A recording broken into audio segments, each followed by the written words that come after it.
প্রায় 40টিরও বেশি জাহাজ আটক করেছেন ইসরায়েলের নৌবাহিনী সেনারা। সেই জাহাজগুলো যাচ্ছিল গাজা ও ফিলিস্তিনের জন্য খাদ্য ও ওষুধের সরঞ্জাম নিয়ে যাচ্ছিল, কিন্তু ইসরায়েলের নৌবাহিনী সেনারা সেই 40টিরও বেশি জাহাজ আটক করেছেন। তো চলুন এটা নিয়ে বিস্তারিত শুনি। ইসরায়েলের নৌবাহিনী আন্তর্জাতিক জলসীমায় একটি গাজা বহরগামী সহযাত্রা নৌবাহিনী আটক করেছে।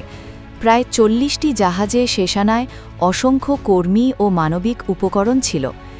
ইসরায়েল গাজা শহরের প্রধান রাস্তাটি বন্ধ করে দেয় এবং সেখানে থাকা হাজার হাজার বেসামরিক বাসিন্দাকে দক্ষিণ দিকে সরিয়ে যেতে বলা হয়েছে। গাজায় ইসরায়েলি বিমান ও স্থল হামলায় অল্প সময়ে 50-এর অধিক ফিলিস্তিনি নিহত হওয়ার খবর পাওয়া গেছে। প্লিজ আমাদের চ্যানেলটি সাবস্ক্রাইব করে রাখবেন, এমন নতুন নতুন অজানা ভিডিও নিয়ে আসবো প্রতিদিন। আপনাদের কাছে একটা অনুরোধ, অবশ্যই চ্যানেলটি সাবস্ক্রাইব করবেন এবং 5 টাকা বেল আইকনটি প্রেস করে দিবেন আর ভিডিওটি শেয়ার করতে ভুলবেন না।